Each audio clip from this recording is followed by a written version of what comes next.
Há poucos dias, o país inteiro celebrou os 40 anos do 25 de Abril e da nossa democracia. O que o povo português alcançou há 40 anos mudou o país e ressoou por todo o mundo. Há 40 anos, os portugueses rejeitaram a ditadura e a injustiça e uniram-se para construir uma sociedade europeia ocidental, com uma democracia pluralista e representativa, aberta ao mundo, com um Estado social e uma economia social de mercado. Foi essa a escolha que mobilizou o país e mudou para sempre a nossa história. Eu pertenço à primeira geração de portugueses que pôde crescer em liberdade. Foi um privilégio podermos crescer e construir os nossos horizontes pessoais na casa da liberdade que nos foi dada.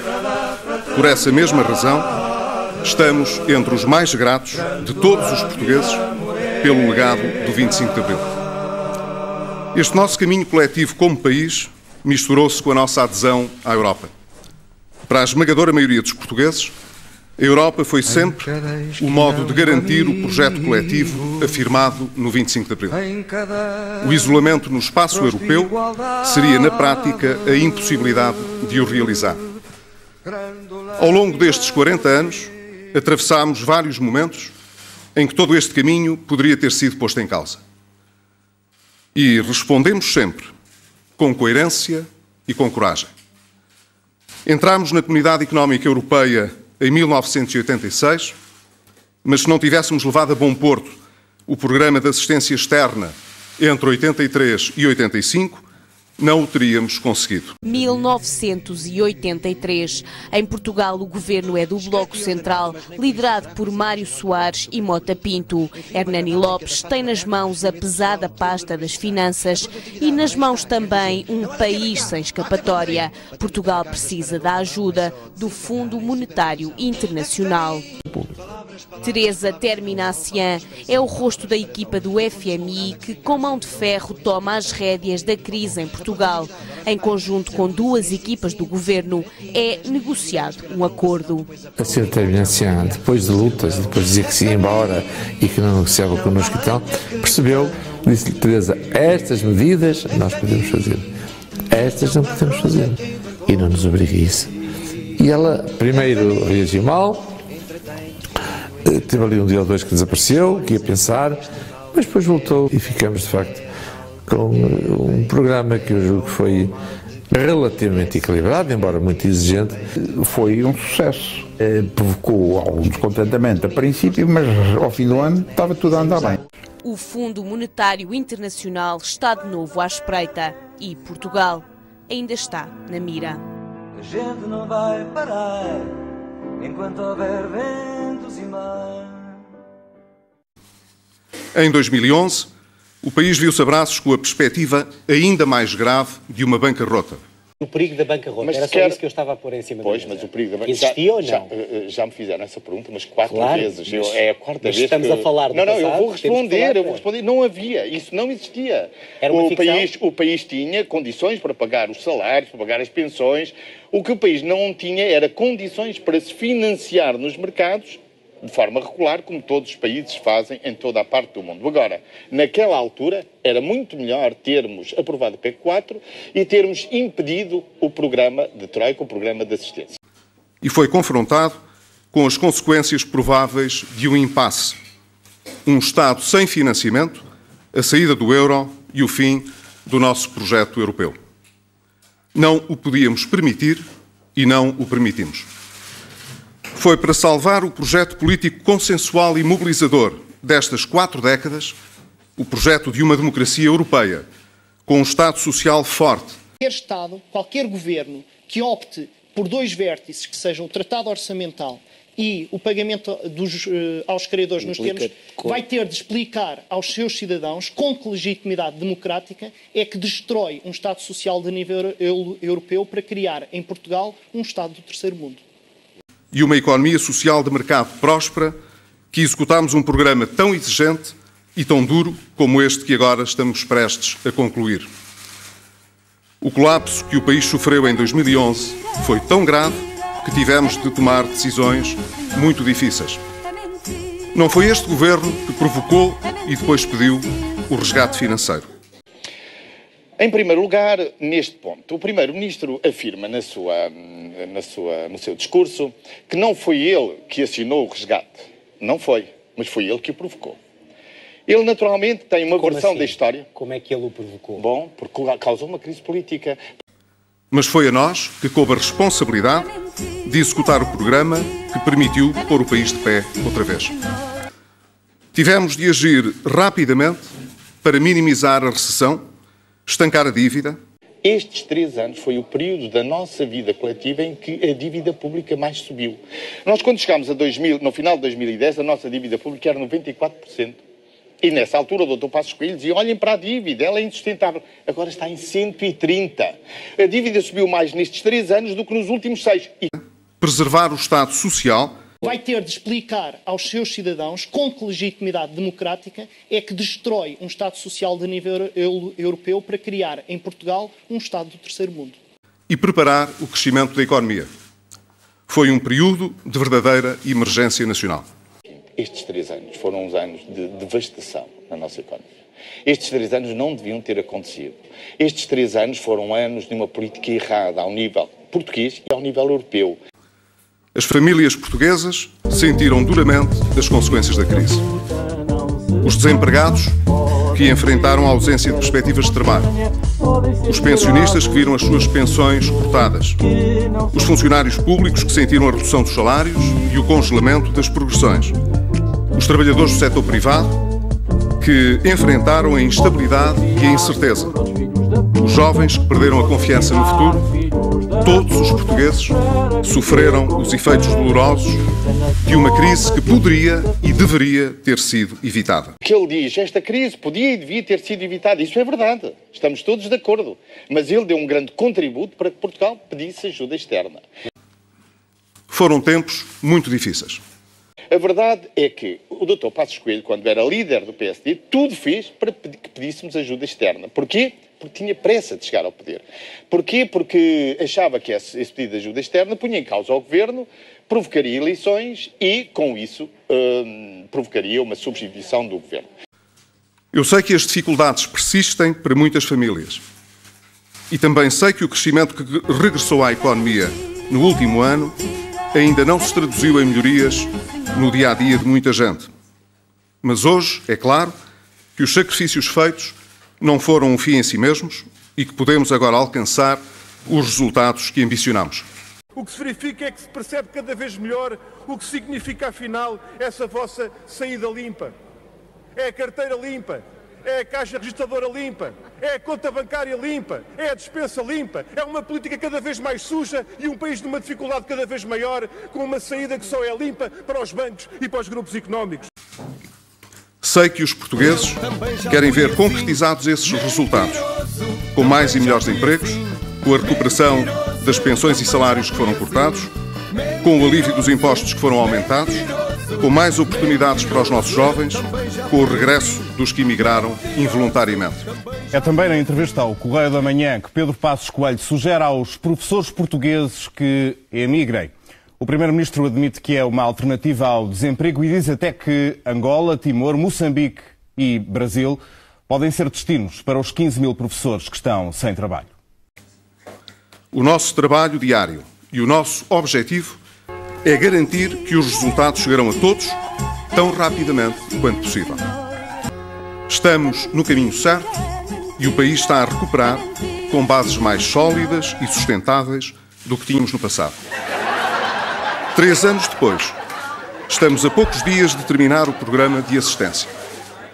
O 17 de maio de 2014 ficará na nossa história como um dia de homenagem a todos os portugueses, porque sem o esforço de todos não teria sido possível chegar até aqui. Não será o dia nem do Governo, nem de nenhum partido político. O dia 17 de maio será o vosso dia.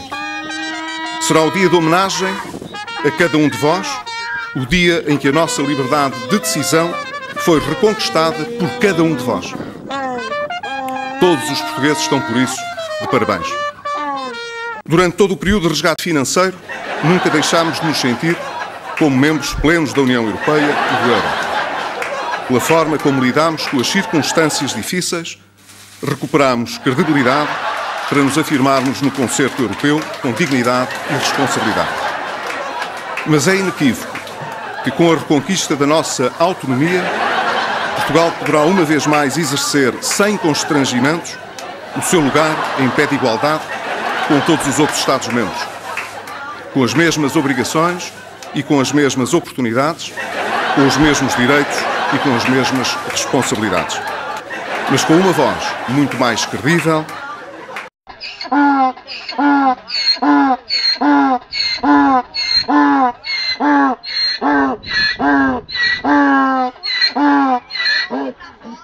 e respeitável. Hoje, em Conselho de Ministros, o Governo decidiu que sairemos do programa de assistência sem recorrer a qualquer programa cautelar. A anunciada conclusão do chamado Programa de Assistência Financeira constitui a maior das mentiras de todas as mentiras que têm acompanhado a imposição aos trabalhadores e ao povo de um verdadeiro pacto de agressão que acentuou brutalmente o rumo de declínio económico, retrocesso social e dependência do país. E muito menos uma saída limpa quando o rastro de destruição económica e social não só aí está para demolir essa afirmação, como o que se projeta é o prosseguimento de um processo para fazer pagar por milhões de portugueses o que o grande capital ambiciona continuar a ganhar com a especulação sobre o país, particularmente sobre a dívida pública e o saque dos seus recursos e riqueza produzida. O que se prepara em nome de uma falsa saída são as condições e instrumentos para manter Portugal submetido ao espartilho do déficit e da dívida e sujeitos à ditadura do que agora designam de mercados. Depois de uma profunda ponderação de todos os prós e contras, concluímos que esta é a escolha certa, na altura certa. É a escolha que defende mais eficazmente os interesses de Portugal e dos portugueses e que melhor corresponde às suas justas expectativas. Podemos fazer agora esta escolha porque, tal como consta na declaração final emitida na sequência da última avaliação da Troika, o programa está no bom caminho para o seu termo e colocou a economia portuguesa no caminho da solidez das finanças públicas, da estabilidade financeira e da competitividade. Fazemos esta escolha, portanto, porque a estratégia de regresso aos mercados foi bem sucedida. Mas há mais enganos e devemos passar por estes dois também. O segundo engano é este. É a ideia que esta saída, este regresso aos mercados, se deve aos méritos do Governo e aos méritos desta política. Eu acho que esta mistificação e este engano raia o ridículo, para não dizer pior. Toda a gente sabe que regressamos aos mercados por uma única razão, é porque as taxas de juros estão neste momento em mínimos históricos. E porquê que isso acontece? Será pela credibilidade do Governo, pela confiança que todos nos indicadores da economia portuguesa? Não, é exatamente o contrário. Isto deve-se àquilo que é a ação do Banco Central Europeu. Porque fizemos enormes progressos na consolidação orçamental e porque recuperamos a nossa credibilidade. A nossa escolha está alicerçada no apoio dos nossos parceiros europeus, que de forma inequívoca o manifestaram, fosse qual fosse a opção que viéssemos a tomar. O que os portugueses conseguiram nestes últimos 3 anos?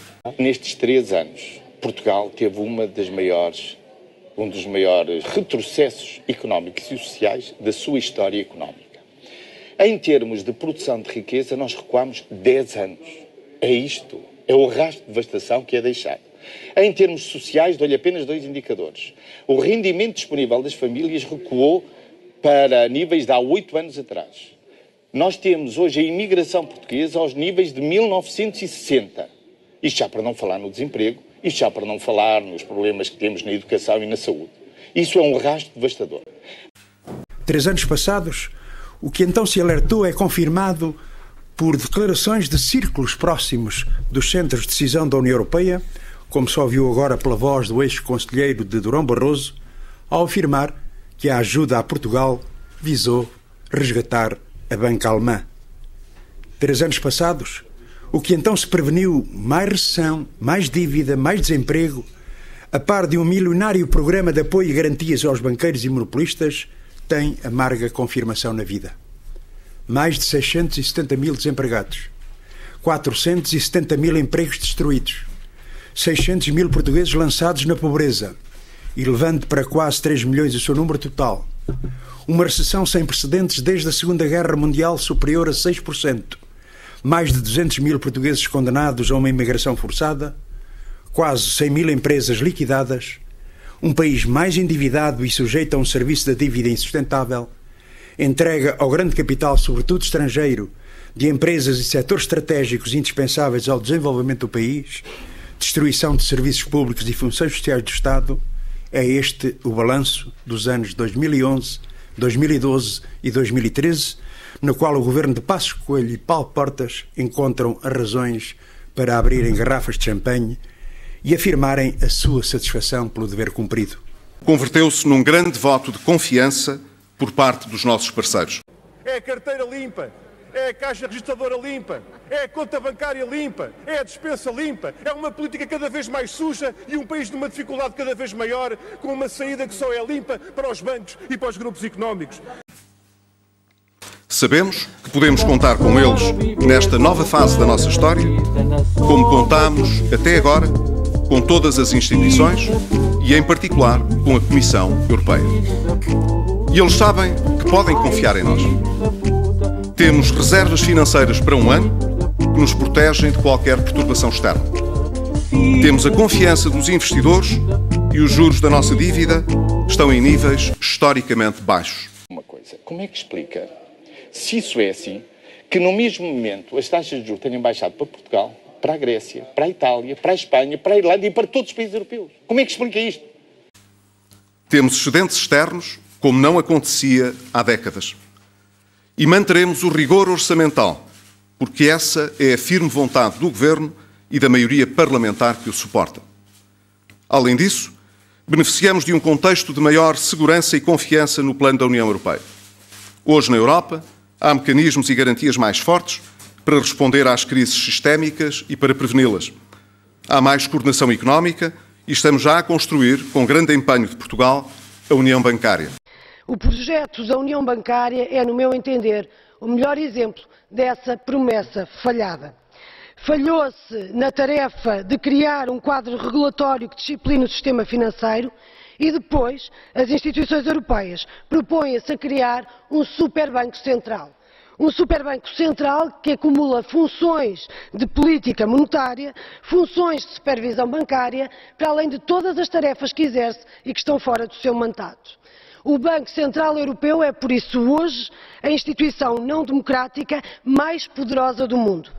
A boa notícia deste pacote da União Bancária, devo dizê-lo, a única, é que finalmente se cria um fundo de resolução europeu.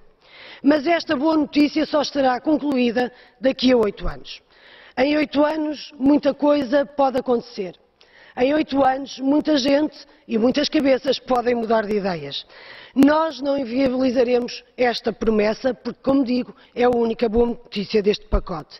Mas começa a ser insuportável que a forma como todas as reformas que podem tornar a zona euro e a União Europeia projetos viáveis sejam sistematicamente proteladas e sistematicamente posto os interesses do mercado financeiro à frente dos interesses das populações.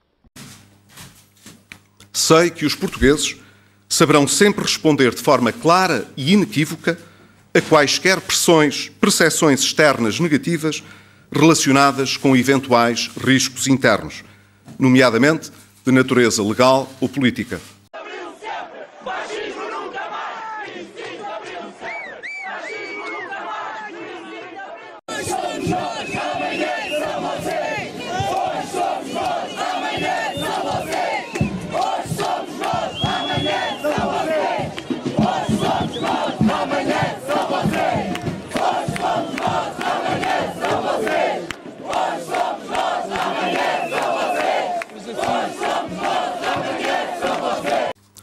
Quando, em 2011, o programa de assistência foi negociado... Mas se me dá licença, eu vou tentar provar o que estou a dizer. Vou citar o Dr. Passos Coelho em maio de 2011. Veja bem, João Adelino Faria. Maio de 2011, no início de tudo isto. E dizia assim o Dr. Passos Coelho: a mudança está hoje facilitada por aquilo que é o Programa de Ajustamento da União Europeia e do Fundo Monetário Internacional. Portanto, temos Passos Coelho, que na altura dizia Programa de Ajustamento facilitador. O Dr. Passos Coelho olhava para o programa de ajustamento como facilitador. Mas mais, dizia assim, de certa maneira, dizia o Dr. Passos Coelho, também em maio de 2011, o PSD ganhou um aliado, que foi o programa de ajustamento. Portanto, o programa de ajustamento era um aliado do PSD. Quer dizer, o Dr. Passos Coelho fez tudo para que pedíssemos ajuda externa.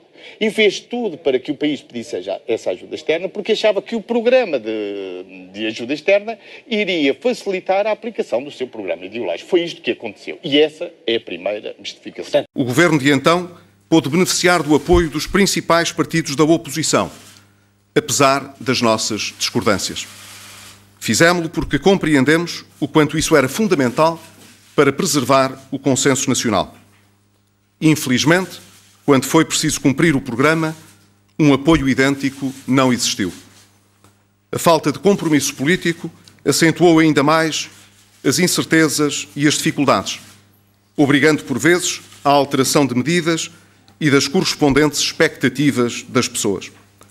Foi a determinação extraordinária dos portugueses, e é justo dizê-lo, de muitos parceiros sociais, que nos permitiu superar todos os obstáculos. E é a minha profunda convicção que os portugueses continuarão a ser o melhor garante do consenso nacional que dará força à nossa recuperação.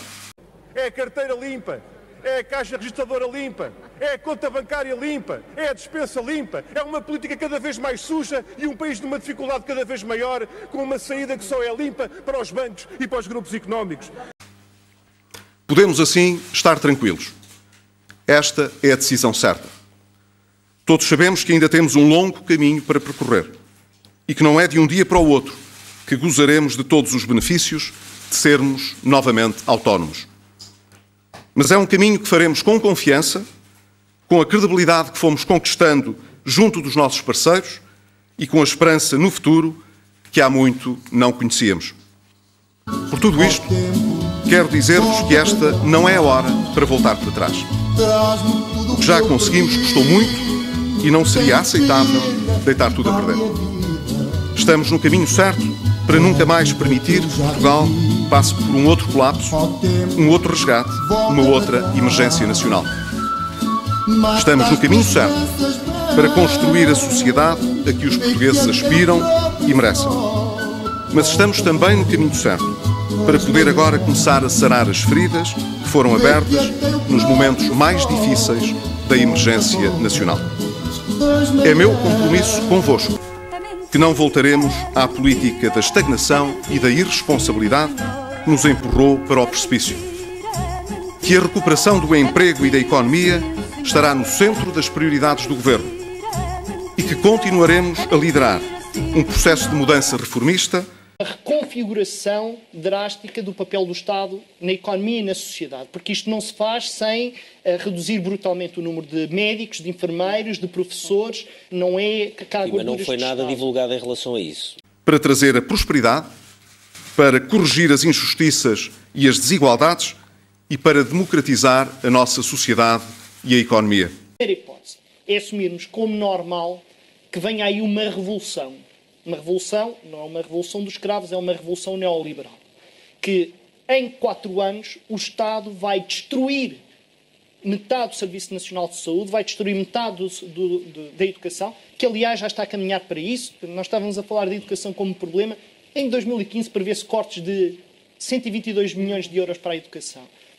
Estávamos a falar de investigação e desenvolvimento. A investigação e desenvolvimento em porcentagem do PIB tem vindo a cair, apesar do PIB ter vindo a cair. Mas há alguma coisa pelo meio, não é pelo meio, há eleições e há coisas dessas que acontecem normalmente. Mas, portanto, eu dizia-lhe que há 2 leituras que nós podemos ter que legitimam mais ou menos um cenário desses. O primeiro é, o atual governo quer continuar em funções e, a partir de 2015, proceder a uma revolução à Chicago, não é? Destruir tudo. E conquistar finalmente. Bem Chicago. Conquistar, não é o Chicago da Sandra Maximiano, é outro Chicago. Precisamos da mesma determinação e do mesmo realismo de que demos provas durante estes 3 anos. O Governo não acredita neste cenário. Olhamos agora para a frente com uma esperança renovada, sem os receios e as incertezas dos últimos anos. Depois do que juntos conseguimos, não há nada que juntos não possamos alcançar. Primeiro-Ministro, temos mesmo um problema de palavra. Sr. Primeiro-Ministro, o problema do debate político é que a sua palavra não vale nada. Ou seja, o Sr. Primeiro-Ministro tem um problema de palavra e tem um problema constitucional. Muito obrigado. Sucesso, desculpe, sob nenhum ponto de vista isto é um sucesso.